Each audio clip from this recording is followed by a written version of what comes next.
Hello दोस्तों, क्या हाल है आप लोगों के।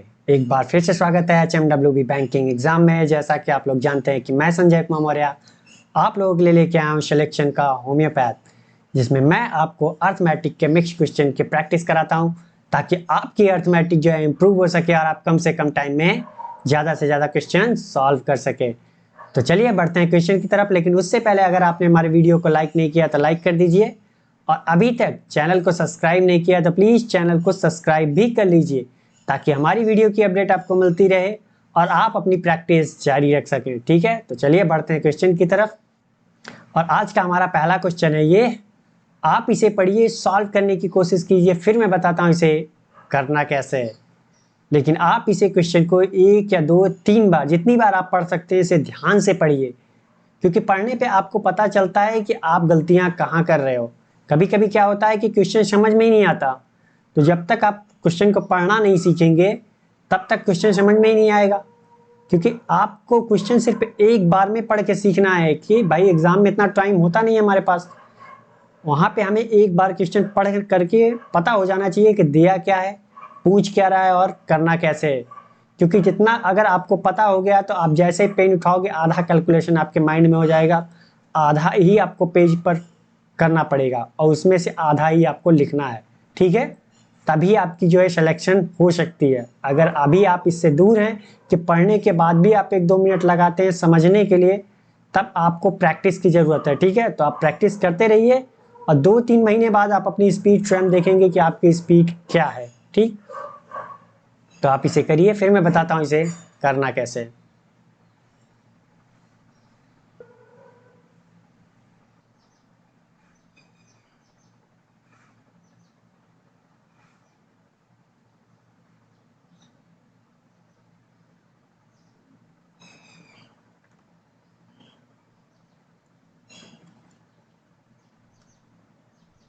तो चलिए, आपने इसे पढ़ लिया होगा, मैं ऐसी उम्मीद करता हूँ। मैं बताता हूँ इसे करना कैसे। ठीक है, कह रहा है एक सवार 8 घंटे में एक दूरी तय करता है। उसकी गति हर घंटे के बाद दुगनी हो जाती है। उसके द्वारा पहले 4 घंटों में तय की गई दूरी और पिछले 4 घंटों में तय की गई दूरी का अनुपात बताना है। तो आप बताइए कि हर घंटे ये क्या करता है, अपनी स्पीड दुगनी करता है। तो मान लेते हैं पहले उसकी स्पीड, सबसे पहले उसकी स्पीड कितनी थी, उसकी स्पीड कितनी थी, v मान लिया।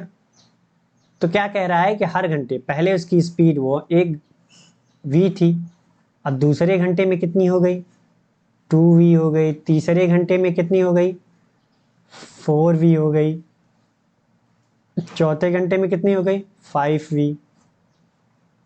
पांचवें घंटे में कितना, सॉरी 5v, 8v हो गई। इधर कितना हो गया, 16v हो गई। इधर कितना, 32v हो गई।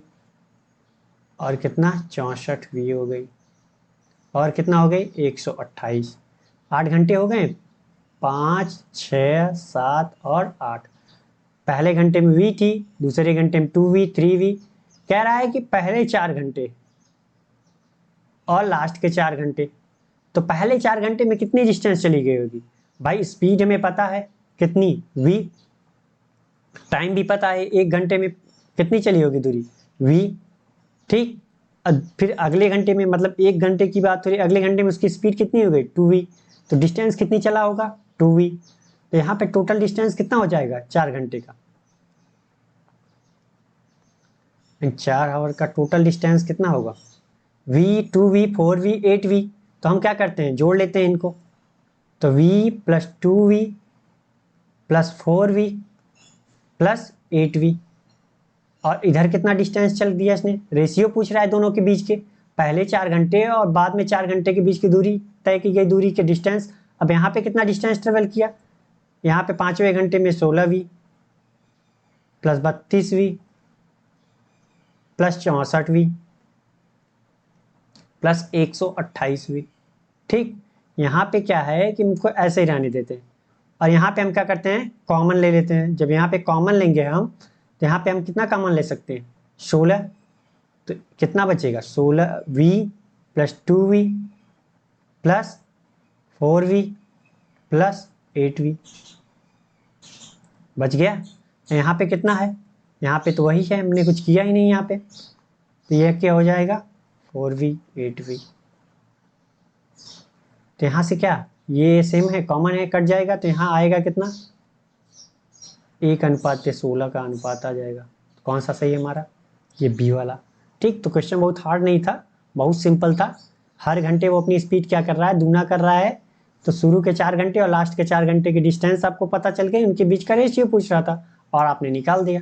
ठीक है तो चलिए बढ़ते हैं दूसरे क्वेश्चन की तरफ। दूसरा क्वेश्चन हमारा ये आप इसे पढ़िए सॉल्व करने की कोशिश कीजिए फिर मैं बताता हूँ इसे करना कैसे। ठीक है लेकिन आप इसे सॉल्व जरूर कीजिए क्योंकि आपको पता होनी चाहिए ना कि आप गलती कहाँ कर रहे हो कहाँ नहीं करनी है।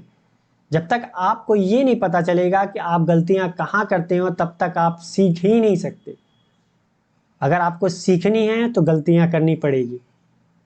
नहीं होती है आपसे वो अलग की बात है लेकिन जब प्रैक्टिस करेंगे तभी तो पता चलेगा कि आ रहा है कि नहीं आ रहा है वो सवाल हमसे कहाँ गलती हो रही है कहाँ नहीं हो रही है। तो आपके उसके लिए तो आपको प्रैक्टिस करनी पड़ेगी ना। तो आप इसे पढ़िए और सॉल्व कीजिए फिर मैं बताता हूँ इसे करना कैसे।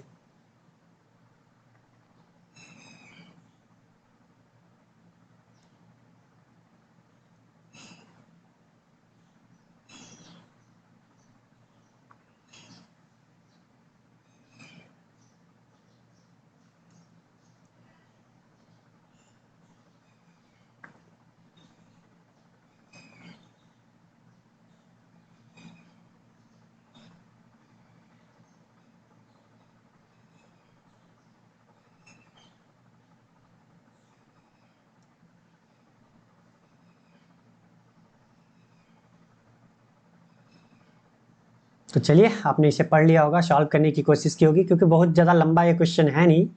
मैंने ऐसे टाइप्स के क्वेश्चन बता रखे हैं आपको अगर आपने ध्यान से पढ़े होंगे तो इसे सॉल्व कर चुके होंगे। ठीक है तो चलिए मैं बताता हूँ इसे करना कैसे। कह रहा है एक लड़के ने 6 वर्षों के लिए 2 अलग अलग योजनाओं में साधारण ब्याज पर कुल जो है कितना है 92,100 रुपए का निवेश किया। यहाँ पे हमारा क्या है ये प्रिंसिपल है टोटल। टोटल प्रिंसिपल हमारा कितना है 92,100 रुपए निवेश किया। यदि दोनों योजनाओं में ब्याज दर जो है 16% प्रति वर्ष और 22% प्रति वर्ष है तो यदि कुल अर्जित जो है 1,10,520 रुपए है ब्याज तो उनके द्वारा 16% प्रति वर्ष साधारण ब्याज पर निवेश की गई राशि बतानी है। यहाँ पे आपको क्या दे रखा है दो डिफरेंट क्या दिख रहे हैं रेट ऑफ इंटरेस्ट दे रखे हैं क्योंकि उसने दो जगह इन्वेस्ट किया है। और टोटल क्या दे रखा है हमें इंटरेस्ट दे रखा है और प्रिंसिपल दे रखा है। तो यहाँ पे क्वेश्चन पढ़ने से नहीं लग रहा है कि ये क्या है मिक्सचर एलिगेशन का इसमें फॉर्मूला यूज हो सकता है।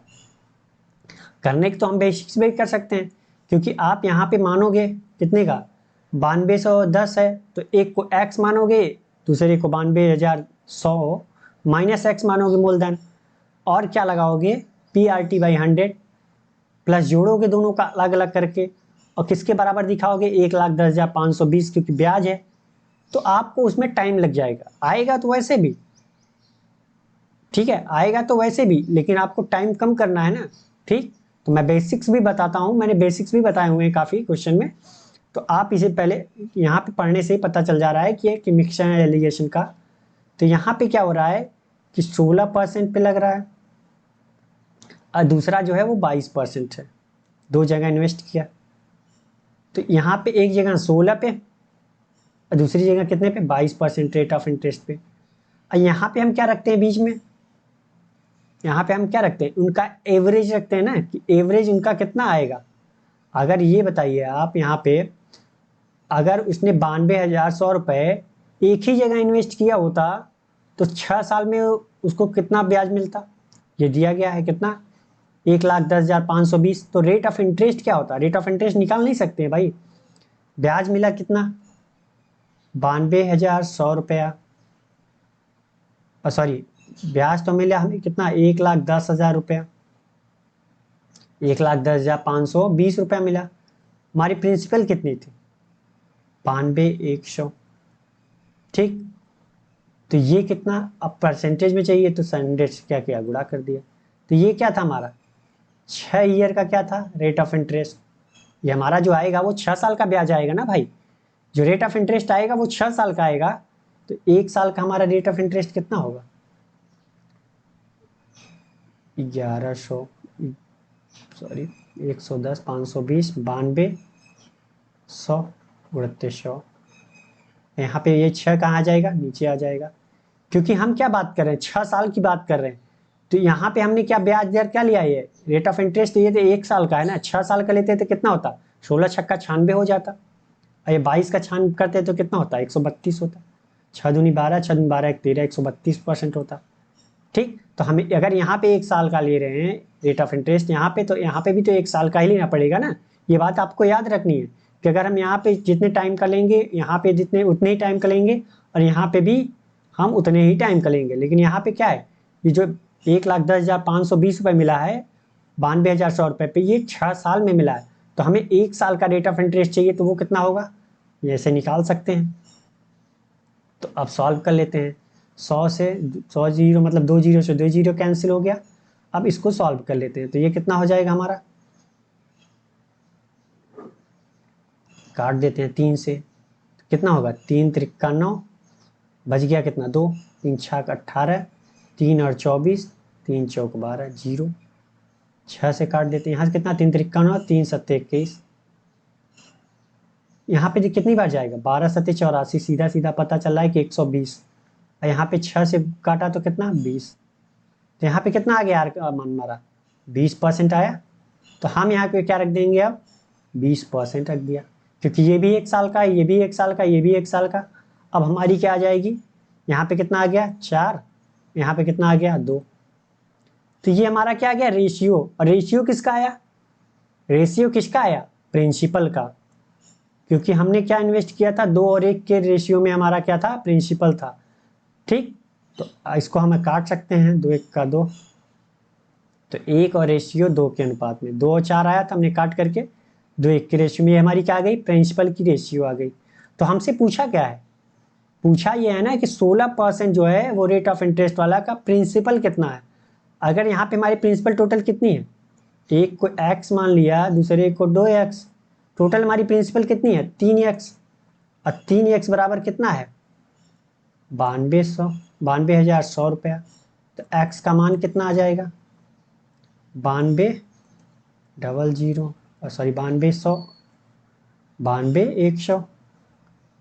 तो यहाँ पे हम क्या करें, 3 से भाग दे दिया, तो यहाँ कितना आ जाएगा,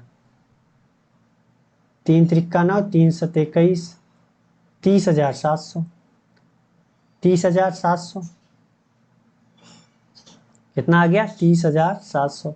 तो हमसे पूछा क्या था 16% वाला, 16% का मान हमने कितना माना था x, तो x का मान आ गया कितना 30,700। तो हमारा कौन सा सही है, ये सी वाला। ठीक, तो समझ में आ गया होगा क्वेश्चन, मैंने बहुत बारीकी से समझाने की कोशिश की है। ठीक, अगर आप हमारे साथ इसी प्रकार जुड़े रहेंगे तो आपकी स्पीड इंप्रूव हो जाएगी।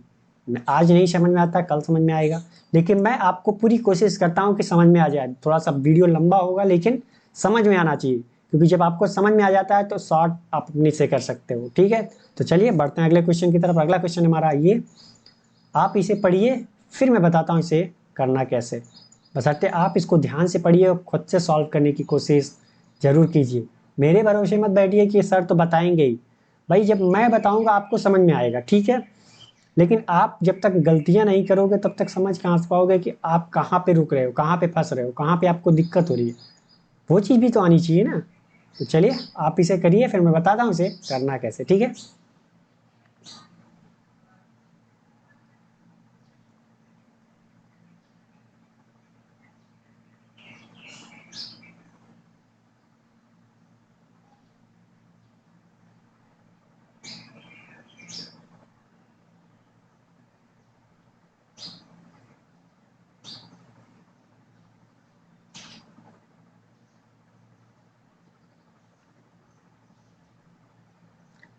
तो चलिए आपने इसे पढ़ लिया होगा, ऐसी उम्मीद करता हूँ। आपने सॉल्व करने की भी कोशिश की होगी। ठीक है, तो मैं बताता हूँ इसे करना कैसे। कह रहा है एक कंटेनर में 140 लीटर दूध और पानी का मिश्रण है। वो एक कंटेनर है जिसमें 140 लीटर क्या है, मिक्सचर है दूध और पानी का, जिसमें 70% दूध है। तो मिल्क एंड वाटर का रेशियो दे रखा है। अगर 70% दूध है तो कितना होगा, 30% जाहिर सी बात है क्या होगा, वाटर होगा। भाई मिल्क एंड वाटर का रेशियो कितना है 70 एंड 30, अगर मिल्क 70 है तो 30 है, तो हमने क्या किया, 0 से 0 कैंसिल, 7:3 का रेशियो ले लिया। ठीक, इतना समझ में आ गया। कह रहा है कि दूध और पानी की मात्रा को समान करने के लिए उसमें x लीटर पानी मिलाना था, लेकिन गलती से उसमें x लीटर दूध मिला दिया, तो अंतिम मिश्रण में दूध और पानी का अनुपात पूछ रहा है। तो आप वो जो मिलाना था उसका रेशियो दे रखा है, तो यहाँ पे वो बोल रहा है ना कि अगर x लीटर क्या मिलाते हैं हम, उसमें पानी मिलाते हैं, तो रेशियो कितना हो जाता, बराबर हो जाता। कितना हो जाता, समान मतलब 1 का 1 हो जाता, 1-1 का रेशियो। मैंने बताया ना कि आप समान मतलब 2-2 भी ले सकते हैं, 3-3 भी ले सकते हैं, 4-4 भी ले सकते हैं, 5-5 भी ले सकते हैं। लेकिन क्या होगा, अगर 5 और 5 का रेशियो लिया तो कट करके लास्ट में 1-1 ही आएगा। 3-3 का रेशियो बराबर मतलब बराबर ही लोगे ना, चाहे एक्स एक्स ही ले लो, तब भी तो कट के क्या आएगा, 1-1 का ही रेशियो आएगा। तो आप लेने का कुछ भी ले सकते हो, वो आपकी मर्जी है, लेकिन आएगा 1, इसलिए हम क्या लेते हैं, 1-1 का। जब बराबर की बात बोल दे तो हम क्या करते हैं, 1-1 का ही रेशियो लेते हैं। ठीक, इतना समझ में आ गया आपको। तो कह रहा है कि x लीटर पानी मिलाना था, तो अगर x लीटर वो पानी मिला देता तो रेशियो कितने का हो जाता, 1-1 का। कितने का हो जाता, 1-1 का। तो यहाँ पे शुरू में उसने दे रखा है कि 140 लीटर हमारा क्या है, 140 लीटर हमारा जो है वो दूध है, जिसमें 7 और 3 के रेशियो में है। तो अब बताइए, यहाँ पे हम बता सकते हैं ना कि मिल्क कितना है, वाटर कितना है। अरे भाई, 7 मिल्क है, 3 वाटर है, तो 10 यूनिट का मान कितना हो गया, 140 है। तो 1 यूनिट का मान कितना, 14। तो 7 यूनिट का मान कितना होगा, 14×7 = 98 लीटर हमारा क्या है, यहाँ पे दूध है शुरू में। और 14×28 = 42, कितना लीटर वाटर है। ठीक, अब क्या कह रहा है कि 1-1 का रेशियो हो गया। अब यहाँ से हम क्या करते हैं, निकाल लेते हैं। एक्स का मान तो निकाल ही सकते हैं ना भाई। अगर 98 में हम कुछ नहीं मिक्स कर रहे हैं, 98 लीटर, 98 मिल्क वैसे ही है, और वाटर में क्या मिक्स कर रहे हैं, वाटर हमारा कितना है, 42 है, और मिक्स क्या कर रहे हैं, x लीटर वाटर मिक्स कर रहे हैं, तो रेशियो हमारा क्या आ गया, 1-1 का रेशियो आ गया।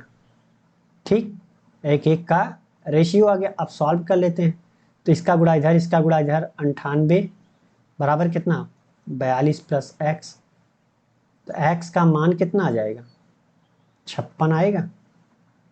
x का मान कितना आ गया, 56 आ गया। अब आ जाते हैं वो सही पे। अब x का मान हमें मिल गया ना। अब यहाँ पे क्या बोला था, गलती से मिलाना था, गलती से उसने क्या मिला दिया, दूध मिला दिया। तो अब हम दूध मिला देते हैं, तो हमारा 140 लीटर ये था ही, मिक्सचर हमारा कितना था, 140 लीटर था, सॉरी। तो मिल्क एंड वाटर का रेशियो यहाँ पे क्या था, मिल्क कितना था, 98 लीटर था, और वाटर क्या था शुरू में हमारा, 42 लीटर। अब हमने क्या किया, मिल्क की वाटर की जगह क्या मिलाया था, मिल्क मिलाया था। कितना मिलाया था, एक्स का मान हमें 56 मिल गया ना, तो 56 लीटर तो दूध मिलाएगा उसकी जगह। तो ये कितना हो गया हमारा, अब इसमें अगर 56 जोड़ दिया तो कितना हो जाएगा, 154 होगा। ये कितना है, 42 का 42 ये। तो रेशियो पूछ रहा है, तो रेशियो नहीं बता सकते हैं अब हम कि 98 लीटर ये था, अब 42 लीटर ये था, मिला दिया तो अब यहाँ इतना आ गया, इतना यहाँ हो गया। तो अब रेशियो नहीं बता सकते हैं आप, 154 लीटर, रेशियो 42 लीटर। अब काट देते हैं कितने से, 7×2 = 14, 7×2 = 14, 7×6 = 42, 2×11 = 33, 2×3 = 6। तो रेशियो कितने का आ गया, 11:3 का रेशियो आ गया। तो कौन सा हमारा सही है, ये सी वाला। तो मैंने इतना लंबा आपको बताया, लंबा करना नहीं है, क्योंकि मैंने ये चीज़ें दोबारा लिखी हैं आपको समझाने के लिए। ठीक, तो आप अगर कैलकुलेशन करते रहेंगे ना, तो यहाँ पे आपने 98 किया, तो जाहिर सी बात है आपको पता चल जाएगा 1-1 का रेशियो, यहाँ से x का मान निकाल लिया। अब इसमें डायरेक्ट आप जोड़ेंगे, ये लिखने की जरूरत नहीं है ना, 98 में आप 56 जोड़ेंगे, 154 और 42 का रेशियो नहीं निकाल सकते। तो लेकिन आपको उसके लिए प्रैक्टिस करना पड़ेगा, अगर शॉर्ट करना है तो प्रैक्टिस करनी पड़ेगी आपको। ठीक, क्योंकि समझ में भी तो आना चाहिए ना आपको। चलिए बढ़ते हैं अगले क्वेश्चन की तरफ। अगला क्वेश्चन है हमारा ये, आप इसे पढ़िए, सॉल्व करने की कोशिश कीजिए, फिर मैं बताता हूं इसे करना कैसे। ठीक, लेकिन बशर्ते आप इसे सॉल्व जरूर कीजिए। मेरी आपसे रिक्वेस्ट यही है कि आप सॉल्व कीजिए भाई, आपको अगर सिलेक्शन चाहिए तो।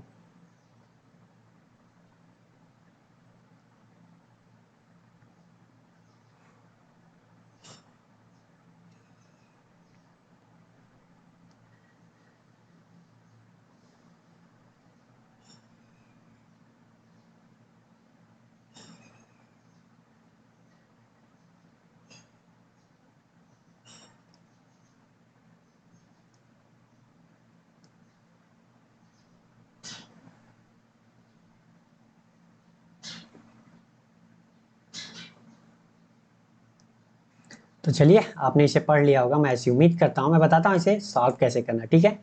कह रहा है एक दुकानदार ने y-20 किलोग्राम गेहूं 50 प्रति किलोग्राम की दर से खरीदा और 10 किलोग्राम गेहूं y प्रति किलोग्राम की दर से खरीदा।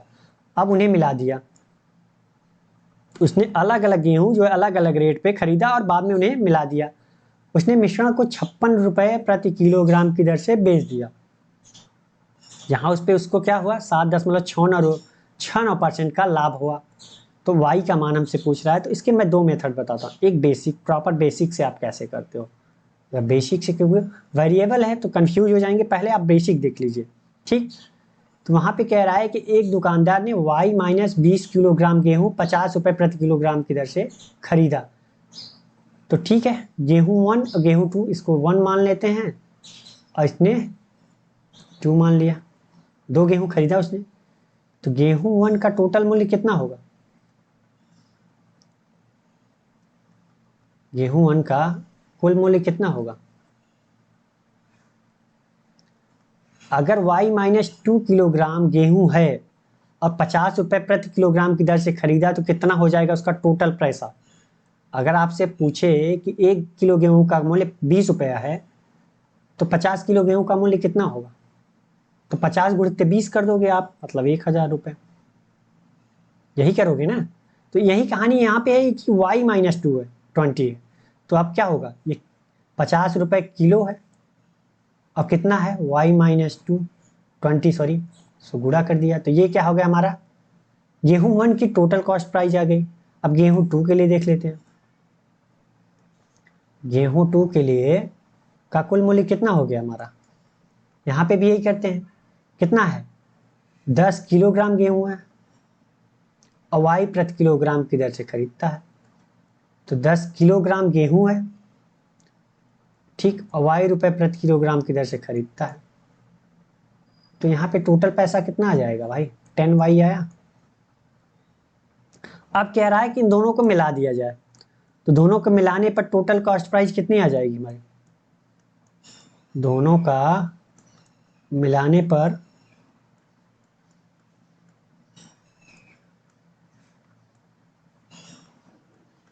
कुल मूल्य कितना हो जाएगा, आप बताओ। यहाँ पे जोड़ लो, 50y गुणा कर लेते हैं इसका, 50 दूनी 100 मतलब 1000 और प्लस 10y। तो ये कितना हो गया, टोटल मूल्य 60y माइनस 1000 रुपया। इतना क्या हो गया, दोनों गेहूं का टोटल कॉस्ट प्राइस हो गया, टोटल कॉस्ट प्राइस हो गया। अब आगे एक बोल रहा है कि उसने मिश्रण को 56 प्रति किलो की दर से बेचा। मिलाने के बाद अगर 56 रुपए प्रति किलो की दर से बेचा, तो आप बताओ कि उसकी कॉस्ट प्राइस, यहाँ पे हमें क्या मिला है, कॉस्ट प्राइस मिला है, टोटल टोटल कॉस्ट प्राइस कितनी है हमारी, इतनी। तो अगर यहाँ पे कितने का लाभ हो रहा है, 7.69, तो 7.69% का मान कितना होता है, कितना होता है, 1/13 होता है। जाहिर सी बात है, आप जानते हैं इसका मान कितना होता है, 1/13 होता है, ठीक। तो 1/13 हो गया इसका मान।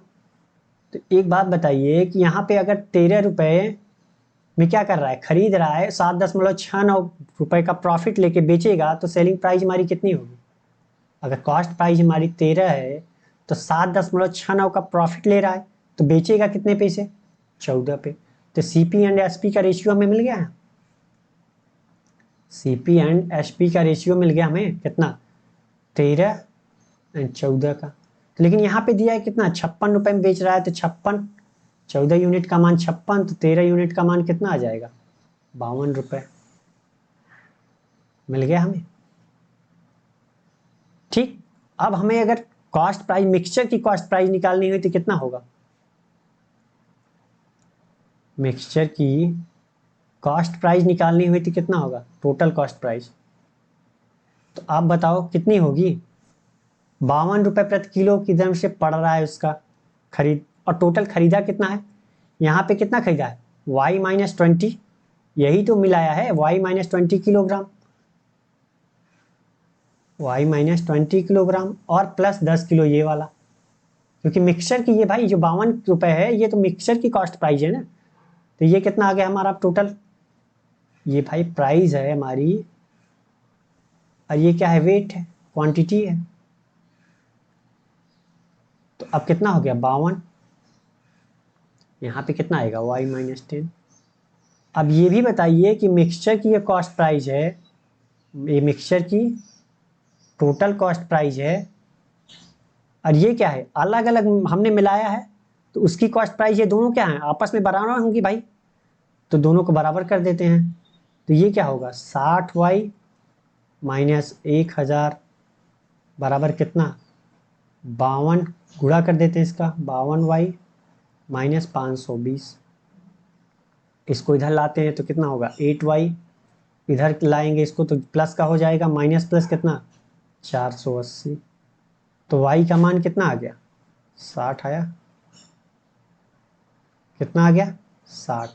तो हमसे पूछा क्या है, y का मान ही तो पूछा, तो हमारा y का मान कितना आ गया 60। ठीक, तो हमने क्या किया कि अलग अलग उनका जो कॉस्ट प्राइस था वो हमने निकाल लिया, और बाद में मिक्सचर का जो कॉस्ट प्राइस था वो हमने निकाल करके टोटल जो है वो जोड़ दिया, टोटल क्या किया बराबर कर दिया अलग अलग का और मिक्सचर का, क्योंकि बराबर तो होंगे भाई, बराबर कर दिया तो हमारा क्या आ गया y का मान आ गया। ठीक, तो समझ में आ गया होगा। अब इसी का देख लेते हैं कि शॉर्ट मेथड क्या है। तो यहाँ पे क्वेश्चन आप जब प्रैक्टिस करने लगोगे तो आपको सीधे सीधे पता चल रहा है कि ये मिक्सचर एलिगेशन का फॉर्मूला यूज हो रहा है यहाँ पे भी, क्योंकि y माइनस किलोग्राम और यहाँ क्या है 50 रुपये प्रति किलो, तो यहाँ पे हमारी क्या है कॉस्ट प्राइस कितनी है 50 रुपये प्रति किलोग्राम में एक चावल खरीदा, गेहूं सॉरी, और दूसरे गेहूं कितने खरीदा y रुपये प्रति किलोग्राम में खरीदा। यहाँ पे हमारी कॉस्ट प्राइस है, यहाँ पे भी कॉस्ट प्राइस है। ठीक, तो यहाँ पे कॉस्ट प्राइस हमारी आएगी, यहाँ पे हमारी कॉस्ट प्राइस हमने कितना निकाला मिक्सचर की एवरेज जो कॉस्ट प्राइस होगी या मिक्सचर की जो कॉस्ट प्राइस होगी वो यहाँ लिखेंगे, यहाँ कितना हमारा आया था 52 रुपये आया था। अब बताइए कि यहाँ पे क्या आता है हमारा क्वांटिटी का रेशियो आता है, क्या आता है क्वांटिटी का रेशियो आता है। तो यहाँ पे एक बात बताइए कि यहाँ क्वांटिटी कितनी दी थी y-2, 50 रुपये वाला जो था वो कितना था y-20, सॉरी हर बार 2 में बोलता हूँ, और यहाँ पे कितना था 10 किलोग्राम था। अब इसे हम सॉल्व नहीं कर सकते, तो सॉल्व कर लेते हैं। अगर इसको ऐसे करेंगे 50 माइनस सॉरी y-52 अपॉन कर लेते हैं 52 माइनस 50, तो क्या होगा ये इसके सामने y-52 किया तो वो कितना होगा ये y-2 आता ही है, इसी के बराबर तो आता है y-20 के बराबर, और यहाँ पे ऐसा क्या किया तो यहाँ कितना आएगा 10 आएगा। तो अब सॉल्व कर लेते हैं, तो यहाँ कितना हो जाएगा हमारा y-52, और यहाँ कितना हो गया 2, ये कितना हो गया y-20 अपॉन 10, यहाँ कितना होगा 5। अब 5 का गुणा इधर करते हैं तो कितना हो जाएगा 5y कितना 260, और इधर कितना y-20, तो ये कितना इधर y आएगा तो इधर कितना होगा 4y, और ये 260 इधर जाएगा माइनस 220 तो कितना होगा 240, तो ये कितना आ जाएगा y 60 आएगा। यहाँ पे भी क्या आया y का मान हमारा 60 ही आया ना। तो समझ में आ गया होगा ये क्वेश्चन मिक्सचर एलिगेशन पे बेस्ड था। तो चलिए बढ़ते हैं अगले क्वेश्चन की तरफ। अगला क्वेश्चन है हमारा ये, आप इसे पढ़िए सॉल्व करने की कोशिश कीजिए, फिर मैं बताता हूँ इसे करना कैसे, ठीक है। लेकिन बशर्ते यही है कि आप इसे सॉल्व जरूर कीजिए, ठीक। जब तक आप सॉल्व नहीं करोगे आपको पता ही नहीं चलेगा कि दिया क्या है, पूछ क्या रहा है और करना कैसे है।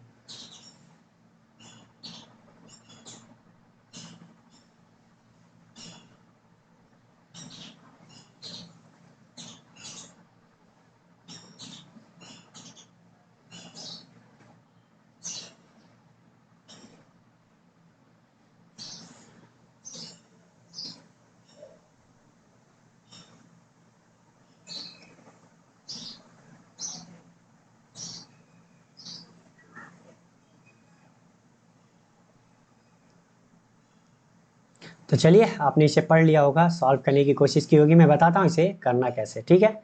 कह रहा है एक कंपनी में कर्मचारियों की कुल संख्या में से 7/15 पुरुष कर्मचारी, ऑफिस से काम करने वाले पुरुषों और घर से काम करने वाले महिलाओं का अनुपात 7:3 है, जबकि घर से काम करने वाले पुरुषों की संख्या घर से काम करने वाली महिलाओं की संख्या से 11,000 अधिक है। यदि घर से काम करने वाले पुरुषों और ऑफिस से काम करने वाले महिलाओं का अनुपात 2:3 है तो कंपनी में कुल कर्मचारियों की संख्या ज्ञात करनी है। ठीक है, तो जो जो दिया है वो करते जाइए। यहाँ पे बोला है क्या, ऑफिस में काम करने वाले किसकी, पुरुषों और घर में काम करने वाली महिलाओं की संख्या। ऑफिस में काम करने वाले पुरुष को हम क्या पुरुष को मेल मान लिया, ऑफिस में काम करने वाले को ओ मान लिया। और क्या बोला है, घर में काम करने वाली महिला को क्या, फीमेल। घर में काम करने वाली मतलब होम। इनका रेशियो कितना दिया है, 7 और 3 का रेशियो दे रखा है। ठीक, इतना दे रखा है। अब आगे कह रहा है जबकि घर में काम करने वाले पुरुष, अब मेन जो है वो होम, ये हो गया। और घर में काम करने वाली महिलाओं से कितना अधिक है, घर से काम करने वाली महिलाओं से इतना अधिक है। तो अभी इसको रहने देते हैं। ठीक, आगे आते हैं। यदि घर से काम करने वाले काम करने वाले पुरुष और ऑफिस से काम करने वाली महिलाएं, और फीमेल जो है ऑफिस से, उनका रेशियो कितना दिए रखा है, 2 और 3 का। तो हम इसको मान लेते हैं कितना, 7x, इसको कितना 3x, इसको कितना मान लेते हैं 2y, और इनको 3y। अब आप ये बताइए, आप ये सोच रहे होंगे कि यहाँ पे एक जगह x माना एक जगह y माना, क्योंकि भाई यहाँ पे क्या है, रेशियो हमको सेम रखनी है ना। तो अगर यहाँ 7x का x लिया है तो यहाँ भी 3x लेना पड़ेगा। एक यूनिट का मान x लिया है तो 7x हो गया, 3x हो जाएगा 3 यूनिट का मान, क्योंकि हमें रेशियो भी तो बराबर रखना है। क्योंकि देखा जाए तो x कैंसिल हो जाएगा, 7 और 3 का रेशियो भी तो आएगा। क्योंकि ये अलग मसला है इसलिए हमने यहाँ x माना है, ये अलग रेशियो है तो इसलिए हमने क्या माना है, y माना है। मानने को x की यहाँ जगह आप कुछ भी मान सकते हो, यहाँ y की जगह कुछ भी मान सकते हो, लेकिन मानना अलग अलग है क्योंकि ये अलग अलग रेशियो है। क्योंकि एक दूसरे से कहीं इनका लिंक तो है नहीं कहीं, तो इसलिए हम क्या कर रहे हैं, अलग अलग मान रहे हैं। अगर लिंक होता तो हम एक ही मानते, कहीं लिंक तो दिया नहीं है ना। तो चलिए, तो यहाँ पे male office, female home, male home, female office, total देखा जाए तो कितने हैं, ये अलग अलग तो हैं। अगर इनको टोटल देखा जाए तो टोटल एम्प्लॉय कितना है, टोटल एम्प्लॉयज कितना है भाई, इधर 7x 3x 10x हो गए, और इधर कितना है 2y 3y 5y हो गए। ये टोटल एम्प्लॉय है हमारे। ठीक, ये कितने हैं टोटल एम्प्लॉय। अब आ जाते हैं यहाँ पे, ये बोल रहा है ना जबकि घर से काम करने वाले पुरुषों की संख्या घर से काम करने वाली महिलाओं की संख्या। घर पे पुरुष कितने, कौन से हैं, घर पे कौन से पुरुष काम कर रहे हैं भाई, ये 2y, मेल होम की बात कर रहा है। और घर से काम करने वाली महिलाएं कौन है, -3x। तो कौन अधिक है ये बोल रहा है, यहाँ पे बोला है ना कौन अधिक है, घर से काम करने वाली महिलाओं से कौन अधिक है, पुरुष अधिक है, ये अधिक है। तो अगर मैं इसमें भी जोड़ दूं 11,000 तो क्या हो जाएंगे, बराबर हो जाएंगे। क्या बोल रहा है, जबकि घर से काम करने वाले पुरुष और घर से काम करने वाली महिलाओं से अधिक हैं, कितना 11,000। अगर मैं इसको 11,000 दे दी महिला को भी तो क्या हो जाएंगे, आपस में ये बराबर हो गए। तो अब यहाँ से देखा जाए तो क्या होगा, 2y - 3x बराबर कितना, 11,000, ये हमारा आ गया। अब यहाँ पे आ जाते हैं जो पहले बोला है, किसने बोला है ना कि कंपनी में कर्मचारियों की कुल संख्या में से 7/15 पुरुष हैं। तो यहाँ पे देखा जाए तो पुरुष कितने हैं, पुरुष तो यहाँ पे हैं और यहाँ पे हैं। पुरुष कहाँ है, यहाँ पे हैं और यहाँ पे हैं। तो टोटल पुरुष कितने हैं, 7x + 2y। और टोटल कर्मचारी कितने हैं, 10x + 5y। तो बोला क्या है हमसे, बोला है ना कि एक कंपनी में कर्मचारियों की कुल संख्या में से 7 पुरुष कर्मचारी हैं। तो 7/15 15 किसके 7/15? टोटल की ना, कुल संख्या में से। तो कुल संख्या ये है हमारी, इसमें से 7/15 पुरुष हैं, तो इसका 7/15 कर दिया तो ये कितना हो गया? पुरुष। तो अब सॉल्व कर लेते हैं। तो इधर गुणा किया तो कितना होगा? 15 सत्ते 105x प्लस 15 दूना 30 y।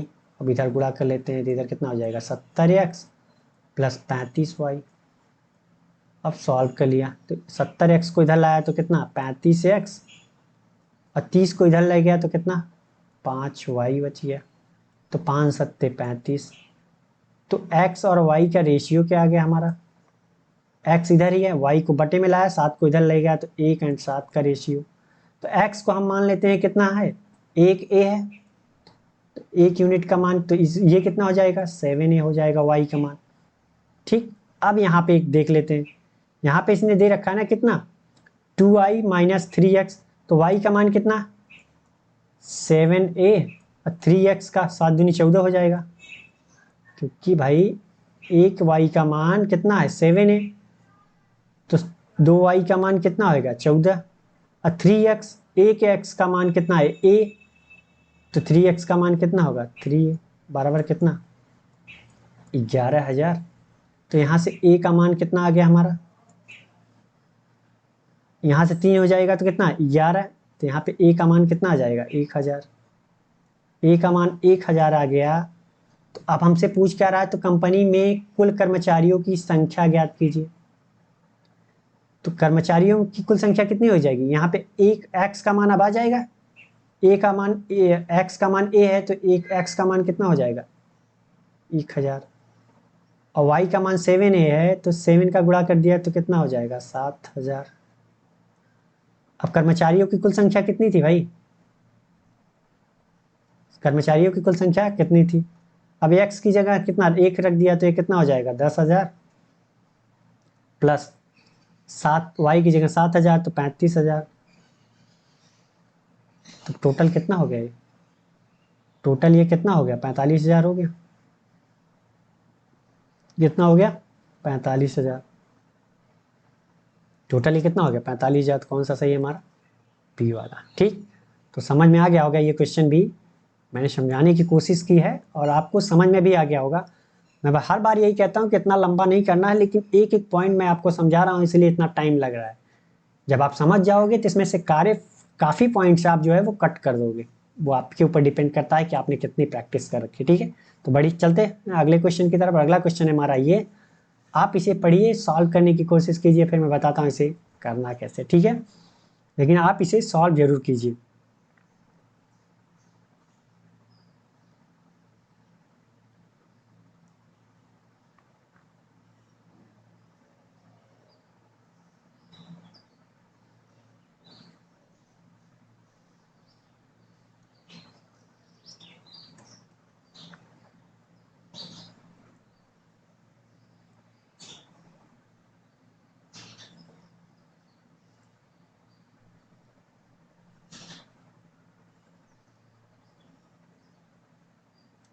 तो चलिए, आपने इसे पढ़ लिया होगा, सॉल्व करने की कोशिश भी की होगी, मैं ऐसी उम्मीद करता हूँ। ठीक है, मैं बताता हूँ इसे करना कैसे। कह रहा है पी और क्यू मिलकर 10 दिन में 16.66% कार्य करते हैं। आप बताइए, अगर 10 दिन में 16.66% मतलब 1/6 कार्य अगर वो 10 दिन में करते हैं, तो पूरा एक कार्य कितने दिन में करेंगे? पूरा एक कार्य कितने दिन में करेंगे? 60 दिन में। पूरा एक कार्य कितने दिन में करेंगे? 60 दिन में करेंगे। ठीक, समझ में आ गया ये? तो P प्लस Q कितने दिन में कार्य करेंगे? 60 दिन में। अब कह रहा है कि जबकि Q प्लस R मिलकर 20 दिन में, Q प्लस R जो है मिलकर के वो कितने दिन में कार्य करते हैं? 1/4 कार्य जो है वो 20 दिन में करते हैं। अगर पूरा कार्य करना हो तो जाहिर सी बात है, अगर 1/4 कार्य, 4 में से एक कार्य 20 दिन में पूरा कर रहे हैं, तो 4 कार्य अगर करना हो टोटल तो कितने दिन में? 80 दिन में। तो ये हमारा टाइम था। अब इनका एलसीएम लेते हैं तो हमें क्या मिल जाएगा? Total work. तो इनका कितना होगा? 240। तो P प्लस Q की इफिशियंसी कितनी आ गई? 6 चौका 24, 4 और 8 3 24 क्यू प्लस आर की इफिशियंसी। ठीक, ये किसकी इफिशियंसी है? पी प्लस क्यू की। ये किसकी है? क्यू प्लस आर की। बोला यदि पी ने 340 दिन काम किए होते, क्यू ने 60 दिन काम किए होते और आर ने 45 दिन कार्य किया होता तो पूरा कार्य कर लिया गया, तो पी अकेले उस कार्य को कितने दिन में पूरा कर लेगा। ठीक है, तो हम मान लेते हैं पी की इफिशियंसी कितनी, पी की इफिशियंसी सबकी हमने मान लिया पी, क्यू की क्यू मान लिया और आर की आर मान लिया। ये हमारी इफिशियंसी हमने मान ली, कितनी इफिशियंसी। ठीक, पी की पी मान लिया, क्यू की क्यू मान लिया और आर की आर मान लिया, ये एफिशिएंसी इनकी। तो बोल रहा है कि पी ने 30 दिन काम किया, ये एफिशिएंसी है इनकी। तो पी ने अगर 30 दिन काम किया तो कितना कार्य किया? अगर पी की इफिशिएंसी हमने माना है पी, चलिए छोड़िए इसको एक्स मान लेते हैं भाई, एक्स, नहीं तो आप कंफ्यूज हो जाओगे। पी की इफिशिएंसी हमने मान लिया एक्स, क्यू की इफिशियंसी हमने मान लिया वाई और आर की इफिशियंसी हमने मान लिया जेड। अब आप बताओ पी ने 30 दिन तक कार्य किया, तो अगर वो उनका कार्य निकालना हुआ तो कैसे हमें निकालेंगे? टोटल वर्क बराबर क्या होता है भाई? अगर वर्क निकालना हुआ तो इफिशियंसी इंटू टाइम का गुणा करते हैं। तो वर्क इफिशियंसी हमने क्या माना है? एक्स पी का, और टाइम दिया रखा है, तो कितना कार्य किया उसने? 30x प्लस क्यू ने 60 दिन काम किया तो कितना? 60 वाई हो जाएगा उसका, और यहाँ पे कितना हो जाएगा? 45 आर, क्योंकि इफिशियंसी हमने 45 जेड मान लिया। तो इनका टोटल वर्क हो गया। बोल रहा है कि इतने दिन कार्य किया और पूरा कार्य कंप्लीट हो गया, कार्य खत्म हो गया। तो टोटल कार्य था कितना हमारा? टोटल कार्य था कितना? 240, जो कि कंप्लीट हो गया। ये भी टोटल वर्क हो गया, ये भी टोटल वर्क हो गया, क्योंकि ये वर्क ये वर्क ये वर्क जोड़ दिया तो कंप्लीट। तो यहाँ पे एक्स वाई और जेड, तो यहाँ पे एक काम करना है हमें कि हम इसको क्या लिख सकते हैं? 30x प्लस 30y, और यहाँ पे कितना लिख सकते हैं? 30y, और इसको भी क्या लिख सकते हैं? मैंने इसको दो भाग में डिवाइड कर दिया, 30 30 के भाग में। और यहाँ पे भी अगर मैं 30z कर दूँ, ठीक, और 15z कर दूँ, तो कोई फर्क नहीं होना चाहिए। तो अब हम इसे सॉल्व कर लेते हैं। ठीक है, तो हम क्या करते हैं, इसे अब सॉल्व कर लेते हैं। तो यहाँ पे 30 क्या हो जाएगा? कॉमन हो जाएगा, x प्लस वाई। यहाँ पे कितना होएगा? 30 कॉमन किया तो क्या? y plus Z. यहाँ पे कितना होएगा? 15z बराबर कितना? 240। तो एक बात बताइए, यहाँ पे किसकी, ये हमारी क्या आई है? एफिशिएंसी तो आई है किसकी? p प्लस क्यू की आई है। तो p की एफिशिएंसी कितनी हमने मानी थी? x प्लस वाई ही तो मानी थी। तो x प्लस वाई बराबर कितना? 4 आया है। यहाँ पे कितना आया है? y प्लस जेड की एफिशिएंसी है। भाई हमने एफिशिएंसी की तो ये है, एक्स पी की इफिशियंसी हमने एक्स मानी है और क्यू की वाई। तो एक्स प्लस वाई बराबर 4, वाई प्लस जेड बराबर कितना? 3 ही तो आया, यही तो आया है। तो हम मान रख देते हैं, एक्स प्लस वाई की जगह 30 रखा तो 30 गुणित 30 हो जाएगा, सॉरी 30 गुणित 4, एक्स प्लस वाई का मान कितना? 4 प्लस 30 यहाँ पे, और वाई प्लस जेड का मान कितना? 3 प्लस 15z बराबर 240। अब ये कितना हो जाएगा? 3 चौक 12, 120। ये कितना हो गया? 120 प्लस 90 प्लस 15 जेड बराबर 240। तो ये कितना होगा? 15 9 कितना? 21, 210, 210 इधर जाएगा तो कितना? 30 बचेगा। तो 15 जेड बराबर कितना? 30। तो जेड का मान कितना आ गया? 2 आ गया। अब आप बताइए कि जेड का मान अगर हमारा 2 आ गया, ठीक, तो हम बता नहीं सकते y का मान कितना है? y प्लस जेड बराबर 3, तो y का मान कितना आ जाएगा यहाँ? 1। और जब y का मान 1 आ गया तो x का मान कितना हो गया? x प्लस वाई बराबर 4, तो y बराबर 1, तो x बराबर कितना? 3। सबका मिल गया हमें, क्या मिल गया? ये इफिशियंसी है हमारी सबकी, इफिशियंसी हमें क्या हो गई? मिल गई। अब हमसे पूछ रहा है कि P अकेले पूरा कार्य करने में कितना समय लगाएगा? तो P अकेला कर सकता है, अकेला पूरा कार्य कर सकता है कितने दिनों में?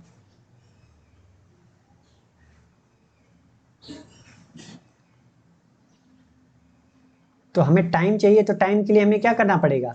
टोटल वर्क बटा एफिशिएंसी। तो टोटल वर्क है कितना भैया? 240। अब पी अकेला करना चाहता है तो उसकी एफिशिएंसी कितनी है? पी की हमने एफिशिएंसी कितनी मानी? एक्स। एक्स का मान 3 आया है, तो ये कितना हो जाएगा? 3 अट्ठे 24, मतलब 80 डे। मतलब अगर पी अकेला करना चाहे तो उसे 80 दिन लगेंगे कार्य करने में। ठीक, तो समझ में आ गया होगा कि प्रॉपर मैंने समझाने कितना कैलकुलेशन किया भाई। मैंने एक एक पॉइंट जोड़ के बताया है। जब आप करोगे तो अपने से कम करोगे, ये आपको भी पता है। ठीक है, तो चलिए बढ़ते हैं अगले क्वेश्चन की तरफ। अगला क्वेश्चन है हमारा ये, आप इसे पढ़िए, सॉल्व करने की कोशिश कीजिए, फिर मैं बताता हूं इसे करना कैसे। ठीक है,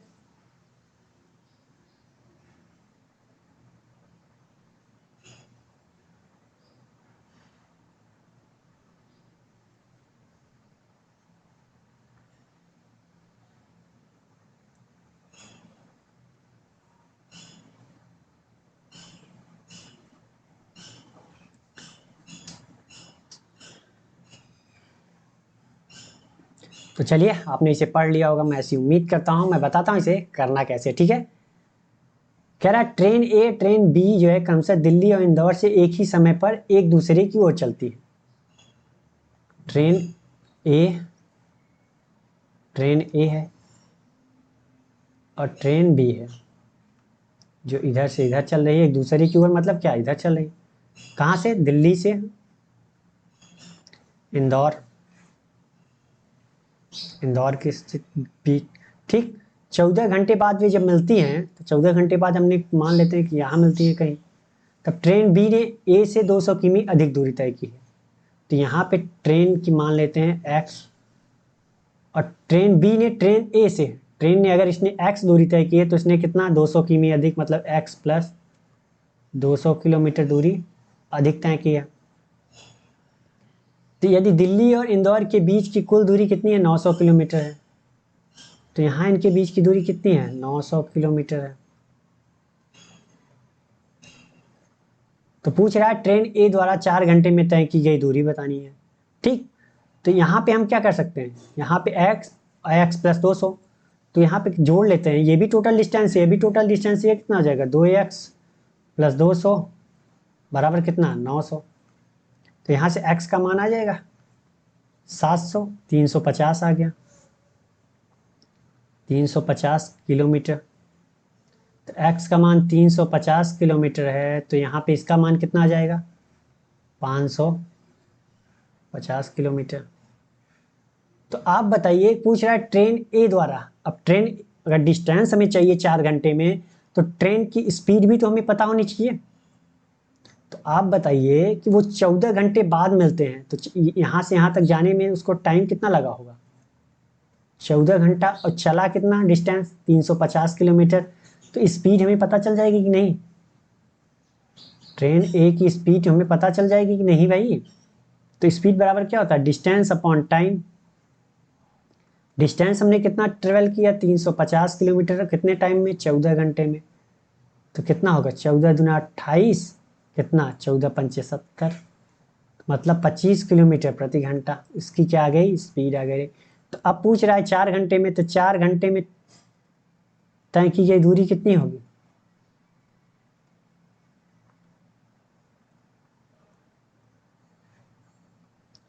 स्पीड है 25 किलोमीटर प्रति घंटा की, और 4 घंटे तक चलना है, तो कितना? 100 किलोमीटर। तो ये क्वेश्चन बहुत हार्ड नहीं था भाई, बहुत सिंपल था। काफ़ी लोगों ने कर भी लिया होगा, मैं ऐसी उम्मीद करता हूँ। ठीक है, चलिए बढ़ते हैं अगले क्वेश्चन की तरफ। और अगला क्वेश्चन हमारा ये, आप इसे पढ़िए, फिर मैं बताता हूँ इसे करना कैसे है। ठीक है, लेकिन आप इसे पढ़िए, खुद से सॉल्व करिए भाई, बिना किए तो बेड़ा पार नहीं होने वाला। अब बेड़ा पार करना है तो सॉल्व तो करना पड़ेगा। बेड़ा पार मतलब समझते हैं? नाव। अगर नाव इस तरफ से उस तरफ ले जाना है तो उसे भाई मेहनत तो करनी पड़ेगी ना।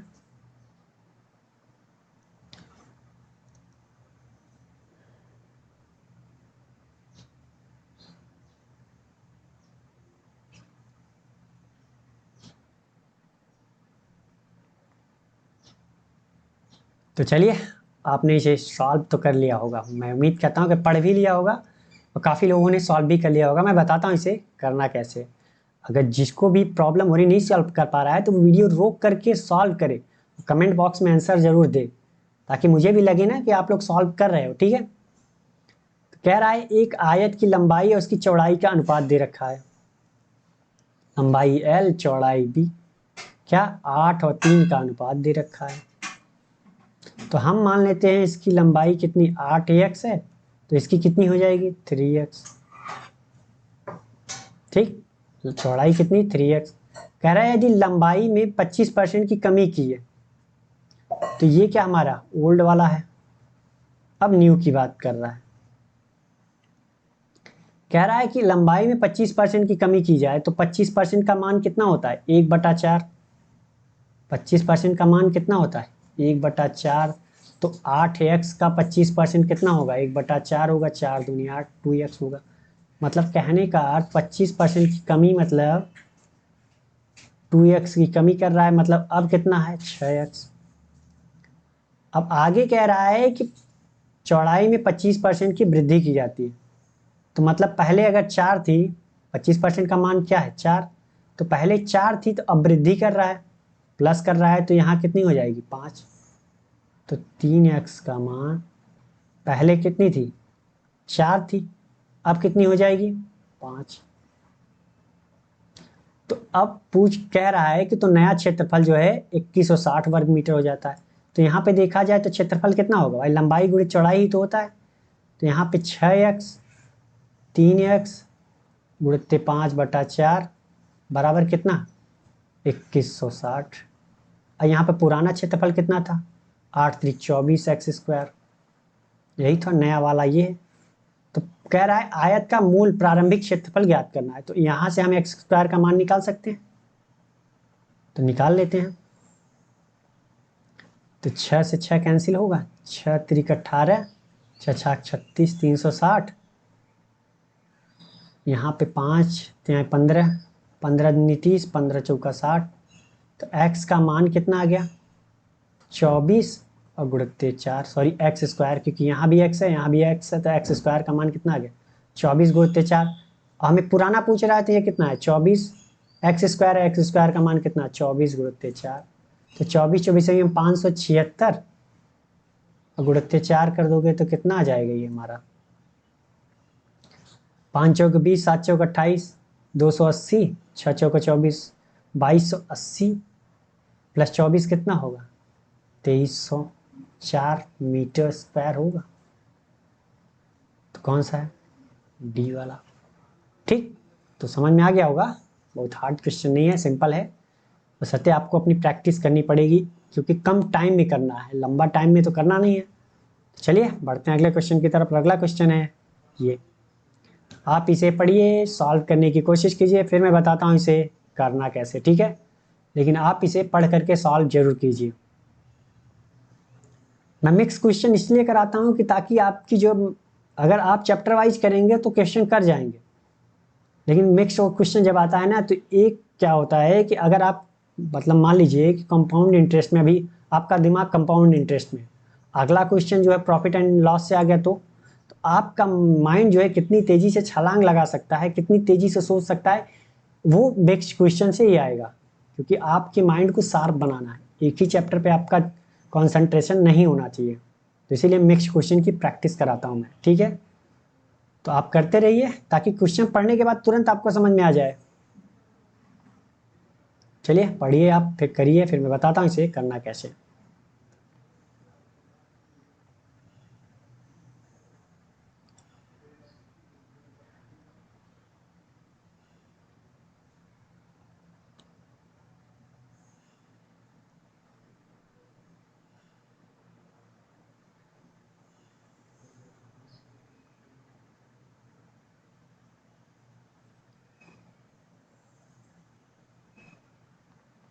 तो चलिए आपने इसे कर लिया होगा, मैं ऐसी उम्मीद करता हूँ। मैं बताता हूँ इसे सॉल्व कैसे करना है। ठीक है, तो चलिए सॉल्व करते हैं। कह रहा है अंकित ने एक वस्तु को उसकी लागत मूल्य से 30% अधिक मूल्य अंकित पर अंकित किया। अंकित है और अंकित किया मतलब मार्क प्राइस पे। ठीक है, तो यहाँ से हमें क्या मिल जाएगा, cost price and mark price का रेशियो मिल जाएगा, क्योंकि उसने बोला है ना कि इसकी लागत मूल्य से 30% अधिक पर। तो 30% का मान आप जानते हो कितना होता है, 3/10 है। अगर हमारी कॉस्ट प्राइस 10 थी तो 30% मतलब 3 अधिक, तो मार्क प्राइस कितनी हो जाएगी, 10 से 3 अधिक मतलब 13। तो यहाँ पे 13 एंड 10 का रेशियो दे रखा है। कह रहा है उसे क्रमशः 20% और D% की डिस्काउंट देने के बाद बेच दिया गया। तो यहाँ पे D% आ गया, तो हमें क्या करना है, थोड़ा सा रुक जाना है, आगे चलना है। यदि वस्तु की लागत मूल्य 3500 है और विक्रय मूल्य जो है 2730 है, तो डी का मान क्या करना है। लागत मूल्य मतलब कॉस्ट प्राइस की बात कर रहा है, और ये क्या है, हमारा सेलिंग प्राइस है। तो कॉस्ट प्राइस का मान कितना दे रखा है, 3500, हमारा है कितना, 10 यूनिट। तो 10 यूनिट का मान 3500, तो 1 यूनिट का मान कितना, 350। तो 13 यूनिट का मान कितना हो जाएगा हमारा भाई, अगर 10 यूनिट का मान 350 तो 13 यूनिट का मान कितना हो जाएगा, 1 यूनिट का मान 350 हो गया, 13 यूनिट का मान आप निकाल नहीं सकते, 13 × 39, 13 × 5 = 65, तो कितना 4550 हुआ, ये चीज़ मिल गया। अब यहाँ पे आ जाते हैं, जो जिसने डिस्काउंट दिया है, तो डिस्काउंट किस पे दिया जाता है आप बताइए, मार्क प्राइस पे, और डिस्काउंट देने के बाद क्या होता है, बेचा जाता है, उसे हम सेलिंग प्राइस कहते हैं। तो कह रहा है कि उसे क्रमशः 20% का मान जानते हैं कितना होता है, 1/5, मतलब हमारी अगर वस्तु कितनी थी, मार्क प्राइस हमारा अगर 5 था, तो 20% में डिस्काउंट मतलब 1 का डिस्काउंट देकर बेचा कितने पे, 4 पे। तो 5 का सामान बेचा कितने पे, 4 पे। ठीक, ये तो बात सही हुई। लेकिन यहाँ पे अब डी वाली बात हो रही है, तो डी का मान, D% निकालना है तो हमें क्या करना पड़ेगा, D% अगर निकालना है तो हम क्या करेंगे, D/100 करते हैं। तो मतलब कहने का अर्थ, अगर हमारा CP 10 कितना है, 100 है, तो हमने क्या किया, D% का डिस्काउंट मतलब D का डिस्काउंट दिया, तो बेचा कितने पे होगा, सेलिंग प्राइस हमारी कितनी आएगी, 100 - D। यहाँ पे भी तो यही किया था, अगर मार्क प्राइस हमारा 5 था तो 20% इसका कितना था, 1 था, एक क्या किया हमने, घटा दिया, तभी तो 4 आया हमारा सेलिंग प्राइस। यहाँ पे भी अगर क्या है, 100 है हमारा, फिर D% को D में फ्रैक्शन में चेंज किया तो D/100 लिखा। तो अगर हमारी मार्क प्राइस, सॉरी यहाँ कॉस्ट प्राइस नहीं, मार्क प्राइस, अगर मार्क प्राइस हमारी 100 है, तो डिस्काउंट D% का डिस्काउंट दिया, तो मतलब D का तो कितना हो जाएगा, 100 - D। तो यहाँ पे अगर 100 था हमारा मार्क प्राइस, तो डिस्काउंट देने के बाद बेचा कितने के गया, 100 - D। अब सॉल्व कर लेते हैं, तो ये कितना होगा, 25 से हो जाएगा, 25 चौके 100, तो यहाँ कितना हो जाएगा, 125, और यहाँ पे कितना हो जाएगा हमारा, 100 - D। ठीक, एक और चीज़ देखी रखी है उसने, विक्रय मूल्य दे रखा है। विक्रय मूल्य कितना है उसका, सेलिंग प्राइस दे रखी है, कितना है, 2730। तो यहाँ पे देखा जाए तो किसकी किसकी रेशियो है, mark price and selling price. Mark price कितना है हमारा, 125, रेशियो मतलब बटा कितना है, 100 - D। अब यहाँ पे अगर हम देखें तो कितना है हमारा मार्क प्राइस, मार्क प्राइस हमारा 4550, और यहाँ पे कितना है सेलिंग प्राइस हमारा 2730। भाई ये भी तो रेशियो में है, ये एक्चुअल में है, तो दोनों बराबर, एक ही वस्तु के लिए बात हो रही है ना। तो अब हम सॉल्व कर लेते हैं, एक जीरो से एक जीरो कैंसिल हो गया, 25 पंचे 125, 5 9 45, तो 91। यहाँ पे देखा जाए तो 9 3 का गुणा करेंगे तो कितना, 927, 273।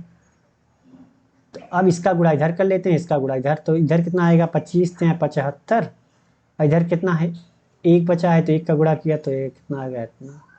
तो डी का मान कितना आ जाएगा हमारा, 25, और डी का मान आ गया कितना, 25% में आया। तो कौन सा हमारा सही है, ये डी वाला। ठीक, 25% आ गया, समझ में आ गया होगा भाई। मैंने इतनी डीपली समझाने की कोशिश की है, समझ में आ गया। नहीं समझ में आया तो आप कमेंट तो करो भाई कि हाँ ये चीज़ें नहीं समझ में आई। मान लो इस क्वेश्चन में नहीं बता पाऊंगा क्योंकि ये रिकॉर्ड हो चुका है, या मैं पढ़ा चुका हूँ आपको, लेकिन क्या करता हूँ मैं, मिक्स क्वेश्चन करा रहा हूँ, तो ये रिपीट होगा ना क्वेश्चन फिर से, आज नहीं तो कल नहीं तो परसों, कभी ना कभी तो रिपीट होगा। तो वो पॉइंट मैं आपको समझाऊंगा अगर आप मेरे साथ जुड़े रहें तो ठीक है। बढ़ते हैं अगले क्वेश्चन की तरफ। अगला क्वेश्चन है हमारा ये, आप इसे पढ़िए, सॉल्व करने की कोशिश कीजिए, फिर मैं बताता हूँ इसे करना कैसे। ठीक,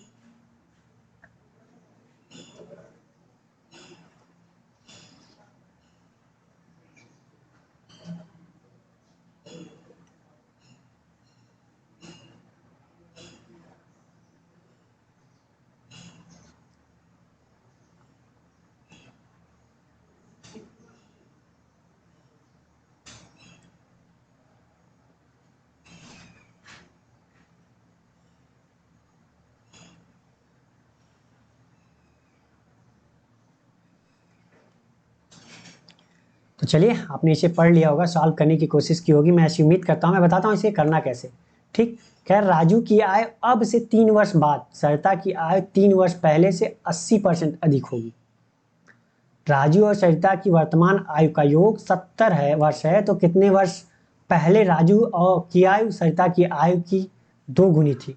ठीक है, क्वेश्चन तो बहुत हार्ड नहीं है, जो बोलता जाए क्वेश्चन में वो आप करते जाओ, आंसर आपका फटाफट आएगा। ठीक है, तो यहाँ पे बोला है कि राजू की आयु अब से मतलब प्रेजेंट टाइम से 3 वर्ष बाद और सरिता की आयु 3 वर्ष पहले मतलब प्रेजेंट वर्ष से 3 वर्ष पहले से 80% अधिक है।